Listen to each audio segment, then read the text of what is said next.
Hello everyone, how are you all? Hope you all are doing great. This is Dr. Shakti Singh on your YouTube channel, The Doctor's Corner. So guys, yesterday we had completed the voice. We had done the prepositional voice the last, and from today we are going to start the narration. Okay, so just see and listen everything carefully because the narration is very much important topic of your school exams and the other competitive exams also. So just listen carefully. Okay guys. So we are beginning with the narration. Okay. So guys, do you know what the narration is? मतलब आपको पता है कि क्या होती है narration? कभी इसके बारे में कुछ सुना है कि नरेशन की डेफिनेशन अगर मैं कहूं तो वो क्या होती है? मतलब आपको नरेशन की डेफिनेशन के बारे में पता है क्या? यस और नो? ओके, कोई बात नहीं. देखो क्या होती है नरेशन. नरेशन को आप सिंपल लैंग्वेज में बोल सकते हो, वो ये होती है एक तरह की चुगली. ठीक है. अब ऐसे लिख मत देना एग्जाम्स में, बस मैं ये आपको समझाने के लिए बोल रहा हूँ. ठीक है गाइस. सो देखो, नरेशन जो होती है वो होती है आपकी एक तरह की चुगली. जैसे आप चुगली करते हो तो चुगली में क्या करते हो बताओ जरा. चुगली जब करते हो तो क्या करते हो आप लोग? चुगली करते हो तो क्या करोगे कि एक पर्सन ने आपसे कोई बात बोली और आपने क्या हुआ, आपके पेट में वो बात पची नहीं और आपने जाके वो बात तीसरे पर्सन को बता दी. ठीक है. बहुतों की आदत होगी, पहले तो गर्ल्स की होती थी, अब बॉयज की भी बहुतों की आदत है, वो चुगलियां करते रहते हैं. तो इसमें भी हमको कुछ नहीं करना, चुगलियां ही करनी है. लेकिन वो चुगली आप जो है वो हिंदी में करते हो. यहाँ पे हमको चुगली भी करनी है लेकिन इंग्लिश में करनी है. कहोगे सर रहने दो ना, कि मजाक कर रहे हो.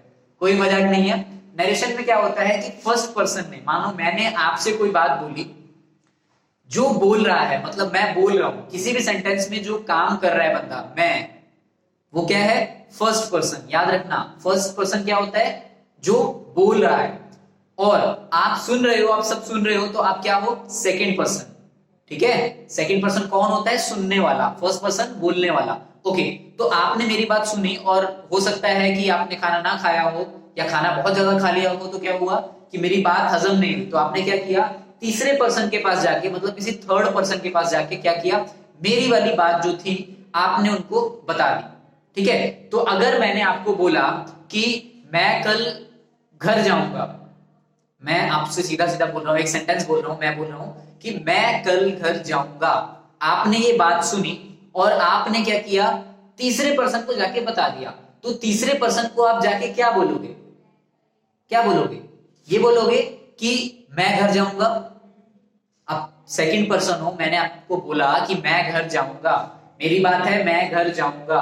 आपने वो सुना और जाके थर्ड पर्सन को क्या बोलोगे? आप ये बोलोगे क्या कि मैं घर जाऊंगा. उसको लगेगा कि आप लोग घर जा रहे हो, लेकिन आपको नहीं जाना, जाना तो मुझे है. ठीक है. इसका मतलब आप क्या करोगे कि वहां पे जो मेरी बात है उसको आप थोड़ा सा घुमा फिरा के बोलोगे उन लोगों को, ताकि उनको मेरी बात से समझ में आ जाए और उनको ये भी पता लग जाए कि ये वाली बात किसने बोली है. ठीक है. तो आप उनको जाके बोलोगे कि उन्होंने कहा कि वो घर जाएंगे. ठीक है. उन्होंने कहा कि वो घर जाएंगे. समझ में आया? तो उनको समझ में आ जाएगा कि हाँ भाई मैंने क्या कहा था. तो चुगली भी हो गई. थोड़ा सा आपने क्या किया कि मेरी बात में मॉडिफिकेशन करके उसको बताया, समझाया, तो वो बंदा भी समझ गया कि हाँ ठीक है, किसने बोला था और क्या बोला था, उनको क्लियर हो गया पूरी तरह से. ठीक है. तो इसी को कहते हैं हम लोग नरेशन. नरेशन क्या चीज होती है? जो मैंने बोला और आपने जो बताया, उसके बीच में जो आपने हेरा फेरी की, थोड़ी सी चीजें बदल दी. जैसे मैंने बोला था कि मैं घर जाऊंगा और आपने जाके बोल दिया उन्होंने कहा कि लगा दिया और उसके बाद कि वो घर जाएंगे. मैंने बोला था मैं घर जाऊंगा, आप बोल रहे हो वो घर जाएंगे. तो क्या किया आपने? इसमें थोड़ी सी हेर फेर कर दी, घुमा फिरा दिया सेंटेंस को. ठीक है. और इसी घुमा फिरा को, मतलब इसी जो आप कह लो कि मॉडिफिकेशन जो होती है सेंटेंस की, जो फर्स्ट पर्सन ने बोली सेकंड पर्सन को, अब सेकंड पर्सन ने क्या किया कि फर्स्ट पर्सन की जो स्पीच थी, स्पीच, हाँ स्पीच, स्पीच क्या होती है? जो भी हमारे मुंह से कोई सी छोटी से छोटी बात या बड़ी से बड़ी बात निकलती है, वो सब क्या होती है? स्पीच. ठीक है. तो जो आपने फर्स्ट पर्सन की स्पीच में थोड़ी सी मॉडिफिकेशन की और उसको थर्ड पर्सन को समझा दिया, उसको हम क्या कहेंगे? उस मॉडिफिकेशन को क्या कहते हैं हम लोग? नरेशन. समझ में आया क्या? इसीलिए हम नरेशन को स्पीच भी बोलते हैं. नरेशन को हम क्या बोलते हैं? स्पीच भी बोलते हैं. इतना समझ में आया क्या? ओके. तो चलो देखो जरा, एक मैं एग्जांपल लिखता हूं, एक मैं आपको एग्जांपल दे रहा हूं, उसको समझने की कोशिश करो. जैसे एक सेंटेंस है, Subhash Chandra Bose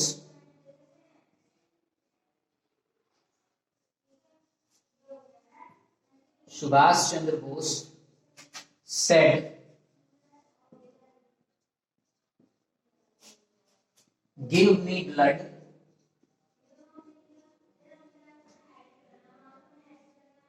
I will give you freedom। मतलब सुभाष चंद्र बोस ने क्या बोला था, तुम मुझे खून दो मैं तुम्हें आजादी दूंगा, ठीक है, या मैं तुम्हें आजादी दिलवाऊंगा, ठीक है। तो इस सेंटेंस को हमने ऐसे लिख दिया। अब ये देखो, ये कॉमा इन्वर्टेड कॉमास के अंदर क्यों क्लोज है, ये इन्वर्टेड कॉमास के अंदर वाला सेंटेंस क्यों क्लोज है, मतलब ये give me blood I will give you freedom, क्योंकि जब ये सुभाष चंद्र बोस ने बोला था तब जिसने सुना था उसके लिए तो वो इन्वर्टेड कॉमास का कोई मतलब नहीं था, लेकिन अब उसको बताना है कि सुभाष चंद्र बोस ने क्या बोला था, है ना। तो वो कैसे बताएगा, जितनी स्पीच सुभाष चंद्र बोस के मुंह से निकली थी, कितनी निकली थी, give me blood I will give you freedom, तो सिर्फ इतनी सी बात निकली थी, है ना। इससे पहले वाला तो ये तो नहीं बोला था उन्होंने कि सुभाष चंद्र बोस ने बोला, ऐसा तो कुछ नहीं बोला था उन्होंने सिर्फ इतना बोला था, ठीक है। तो उसको हम सेंटेंस की फॉर्म में ऐसे लिखते हैं। तो ये इन्वर्टेड कॉमा और कॉमा का मतलब होता है जो बात बोली गई है, ठीक है। तो एक चीज और समझना कि जब ऐसा एक सेंटेंस है इसको हम कहते हैं डायरेक्ट स्पीच, क्योंकि ये वाली जो बात है, ये वाली जो बात है इसको डायरेक्ट सुभाष चंद्र बोस ने, मतलब फर्स्ट पर्सन ने बोला था, ठीक है। तो इसको हम क्या कह देते हैं, डायरेक्ट स्पीच। अब मान लो आपके पेट में बात नहीं बची और आपने कहा कि नहीं भाई डायरेक्ट स्पीच तो ठीक है, लेकिन क्या है कि मैं यहीं तक इसको लिमिटेड नहीं रखूंगा, मैं क्या करूंगा, इस बात को आगे शेयर करूंगा, चुगली करूंगा। तो ग्रामर वाले बंदों ने बोला कि ठीक है भाई चुगली जितनी मर्जी तुमको करनी है कर लो, लेकिन एक शर्त है कि चुगली भी करोगे तो कुछ रूल्स लगा के चुगली करोगे, आपको नरेशन करनी पड़ेगी, नरेशन के रूल्स अप्लाई नहीं करोगे तो जो तीसरा बंदा आपकी चुगली सुनेगा उसको कुछ समझ में नहीं आएगा। ये और मतलब एक दिक्कत की बात है, परेशानी की, कि भाई चुगली कर रहे हैं लेकिन क्या करना पड़ेगा, इस बार रूल्स लगा के करने पड़ेंगे। क्यों, क्योंकि इंग्लिश एक ऐसी लैंग्वेज है जिसमें हर जगह कुछ ना कुछ रूल लगता ही लगता है, ठीक है। हिंदी की तरह नहीं है वो कि आप जनरल में जैसे आपको बोलने में आसानी होती है वैसे उस चीज को डिलीवर कर देते हो, इसमें क्या है कि थोड़े से रूल्स लगाने पड़ेंगे। तो देखो अगर मैं इसको अब थर्ड पर्सन को बताऊंगा तो क्या करूंगा, डायरेक्टली तो नहीं बता रहा हूं उसको क्या करना है, हमने इनडायरेक्टली बताना है। तो जो सेंटेंस हम उसको बताएंगे उसको हम बोलेंगे इनडायरेक्ट स्पीच सेंटेंस, समझ में आया, उसको हम बोलेंगे इनडायरेक्ट स्पीच का सेंटेंस। ओके गाइस, तो देखो कि इनडायरेक्ट स्पीच, डायरेक्ट स्पीच क्या होती है, जिसमें डायरेक्टली जो बात कही गई हुई है वो लिखी होती है, उसमें कोई मॉडिफिकेशन नहीं होती, मतलब फर्स्ट पर्सन की जो बात है वो डायरेक्टली एज इट इज यहाँ पे लिखी होगी और उसमें कोई मॉडिफिकेशन नहीं होगी। लेकिन जब इनडायरेक्ट स्पीच की बात होती है तो इनडायरेक्ट स्पीच कौन करता है, कौन करता है भाई, चुगली करने वाला करता है। तो कैसे करेगा वो, मान लो कि ये वाली जो सेंटेंस है उसने किसी थर्ड पर्सन को बताना है, तो कैसे बताएगा वो बोलेगा इनडायरेक्ट स्पीच में, क्या बोलेगा कि सुभाष चंद्र बोस सेड की जगह वो लिख देगा टोल्ड, कॉमा इन्वर्टेड कॉमा हटा के लिख देगा दैट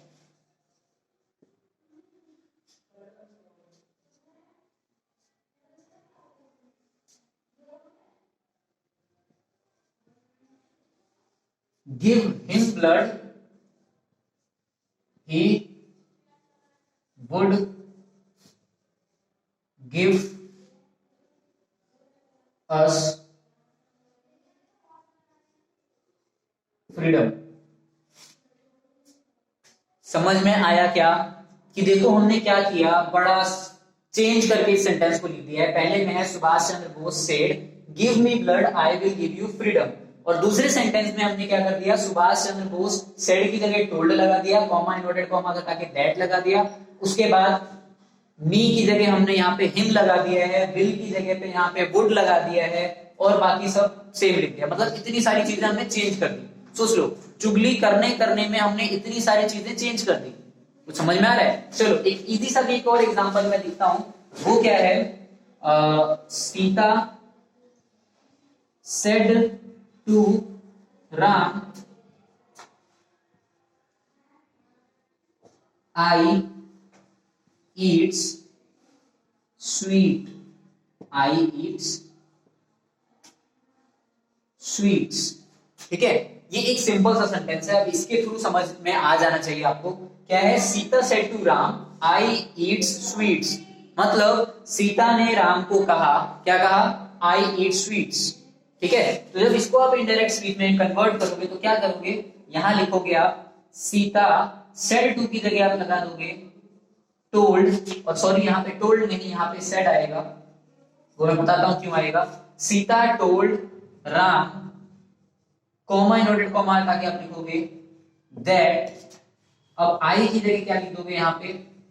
शी, ईट्स की जगह लिख दोगे आप एट, और स्वीट्स की जगह लिख दोगे आप लोग स्वीट्स। सिंपल। ठीक है, तो ये सेंटेंस है जो कन्वर्ट करके हमने इसकी पैसिव वॉइस बनाई। एक्टिव वॉइस में क्या था कि Sita said to Ram I eat sweets. ठीक है, तो इसको आप पैसिव वॉइस में कन्वर्ट करोगे तो क्या कर दोगे? Sita told Ram that she ate sweets. अब देखो कि क्या क्या चेंज हुआ है, क्या क्या चेंज हुआ है यहाँ पे। इस सेड टू की जगह टोल्ड लग गया, मतलब एक दिक्कत तो यहाँ पे है भाई, ये क्यों चेंज हुआ है, कौन सा रूल लगा दिया, ऐसा कौन सा मंत्र लगा दिया इसमें, क्यों चेंज हुआ है? ठीक है, एक चीज ये है। सेकेंड चीज क्या है कि इस कॉमा इनवर्टेड कॉमा की जगह क्या लगा दिया है? दैट लगा दिया है, ये भी दिख रहा है आपको। ठीक है, अब इस आई की जगह क्या कर दिया है? यहाँ पे शी लगा दिया है, ईट्स की जगह क्या कर दिया है? ईट लगा दिया है। मतलब ऐसी चार चीजें हैं जो कि चेंज हुई हैं इस सेंटेंस में। ठीक है, तो आप कहोगे कि चार चीजें कैसे चेंज कर दी? अपने आप चेंज कर दी क्या? बिल्कुल नहीं, अपने आप चेंज नहीं की उन्होंने क्या किया? वॉइस के रूल्स लगाए हैं। अब एक सेंटेंस को दूसरे सेंटेंस में कन्वर्ट करने के लिए क्या हुआ? चार रूल्स अप्लाई हुए हैं। तो मैं आपको कह रहा हूं कि जो नरेशन के रूल्स हैं वो भी चार ही हैं। वो चार रूल्स अगर आपको पता होंगे तो आप बड़े आराम से बता दोगे कि हाँ भाई ये चेंज क्यों हुआ है। समझ में आया? जरा देखो, ध्यान से देखो कि वो रूल्स कैसे हैं। ध्यान से देखना कि वो रूल्स कौन कौन से हैं, कैसे हैं। ये पता लग गया ना आपको कि स्पीच या नरेशन की जो टाइप्स होती हैं वो कौन कौन सी होती हैं। एक होती है डायरेक्ट, दूसरी होती है इनडायरेक्ट। इतना तो पता लग ही गया होगा। हाँ जी, बिल्कुल, ओके, ठीक है। तो देखो कि सबसे पहली चीज है कि यहाँ पे सेड टू का टोल्ड क्यों बना है। एक चीज और याद रखने वाली है कि जो भी चीज इस कॉमा इनवर्टेड कॉमा से पहले लिखी होती है उसको हम बोलते हैं, क्या बोलते हैं? Reporting verb. उसको हम बोलते हैं रिपोर्टिंग वर्ब। ठीक है, और जो चीज इस कॉमा इनवर्टेड कॉमा के बाद लगी होती है इसको हम क्या कहते हैं? Reported speech. ठीक है, क्योंकि रिपोर्टिंग वर्ब, रिपोर्टर कौन होता है? जो किसी चीज को रिपोर्ट करता है। रिपोर्ट करना क्या होता है भाई? किसी चीज के बारे में बताना। तो इसमें ये वाली जो चीज है वो इस चीज के बारे में बता रही है, तो इसको बोलेंगे हम लोग reporting verb. Comma inverted comma से पहले वाली जो चीज है उसको हम बोलते हैं रिपोर्टिंग वर्ब, और कॉमा इनवर्टेड कॉमा के बाद वाली जो चीज है उसको हम बोलेंगे रिपोर्टेड स्पीच। ओके गाइस, ठीक है। तो अब आगे देखो कि ये सेड टू जो है ये टोल्ड में क्यों कन्वर्ट हुआ है। तो याद रखना कि फर्स्ट रूल जो है नरेशन का उसमें क्या होता है, अगर से टू लिखा हुआ है, इस से टू की जगह से टू लिखा हुआ है तो वो कन्वर्ट हो जाता है टेल में। अगर सेज टू लिखा हुआ है तो वो कन्वर्ट हो जाता है टेल्स में। अगर सेड लिखा हुआ है तो सेड का सेड ही रहता है, और अगर सेड टू लिखा होता है तो टोल्ड बन जाता है। ठीक है, तो आप कहोगे अच्छा ठीक है, इसीलिए चेंज हुआ होगा ये। बिल्कुल इसीलिए चेंज हुआ है। यहाँ पे सेड टू लिखा हुआ है इसलिए हमने क्या लिख दिया अगले सेंटेंस में, नीचे वाले में टोल्ड। पता लगा इतना? तो ये था फर्स्ट रूल। अब सेकंड रूल क्या है कि ये कॉमा इनवर्टेड कॉमा की जगह दैट टू लग गया। तो यही है सेकंड रूल कि कॉमा इनवर्टेड कॉमास की जगह पे क्या लग जाता है? दैट। समझ में आया? कॉमा इनवर्टेड कॉमास की जगह पे क्या लग जाता है? दैट। ओके गाइस, अब थर्ड रूल देखो कि क्या है। अब कॉमा इनवर्टेड कॉमा मतलब ये चीज हमने पता लग गया कि क्यों चेंज हुई है, ये पता लग गया कि कॉमा इनवर्टेड कॉमा की जगह दैट क्यों लगा है। अब अगली चीज है आई की जगह पे शी क्यों लगा है। तो देखो आई की जगह पे शी क्यों लगा है, यहाँ पे जो थर्ड रूल है उसका नाम होता है सन, SON, SON, सन, सन का रूल। ठीक है, तो S का मतलब होता है सब्जेक्ट, O का मतलब होता है ऑब्जेक्ट, एंड N का मतलब होता है नो चेंज। ठीक है, तो देखना है कि जो आपका फर्स्ट पर्सन होता है वो चेंज होता है according to subject, second person जो है वो चेंज होता है अकॉर्डिंग टू ऑब्जेक्ट, और जो थर्ड पर्सन होता है वो है नो चेंज। ओके गाइस, मतलब first person, second person, third person आपको पता लग जाना चाहिए कि क्या होता है और कैसे चेंज होता है। यहाँ पे देखो आई, आई क्या है? First person. तो मैंने क्या कहा था? First person according to subject change होने वाला है। तो देखो यहाँ पे आई है, अब इसमें देखो इस वर्ब से पहले क्या होती है? सब्जेक्ट, और ये होता है ऑब्जेक्ट। ठीक है, तो मैंने कहा था फर्स्ट पर्सन जो है वो सब्जेक्ट के अकॉर्डिंग चेंज होगा। तो सीता है यहाँ पे, इसलिए यहाँ पे हमने शी लिख दिया। ठीक है, क्योंकि first person according to subject change होता है। ठीक है, अगर यहाँ पे यू होता तो यू किसके अकॉर्डिंग चेंज हो जाता? सेकंड पर्सन है यू, यू किसके अकॉर्डिंग चेंज होता? ऑब्जेक्ट के अकॉर्डिंग। तो यहाँ पे ही आ जाता। इतना समझ में आ रहा है? बहुत इजी सी चीज है। और अगर यहाँ पे कोई नाम होता, थर्ड पर्सन होता, मतलब बोलने वाले और सुनने वाले के अलावा कोई भी होता, जैसे कोई भी नेम, सीता, गीता, राम, श्याम, कोई भी फर्स्ट और सेकंड के अलावा, वो क्या होता है? हमारा थर्ड पर्सन। तो थर्ड पर्सन में क्या होता है? नो चेंज, वो एज इट इज जैसा था वैसा का वैसा लिखा जाता है। ठीक है, तो ये हो गया आपका थर्ड रूल। और फोर्थ रूल क्या है? देखो कि आई ईट स्वीट्स, क्या है? सिंपल, यहाँ पे आई ईट स्वीट्स है ना।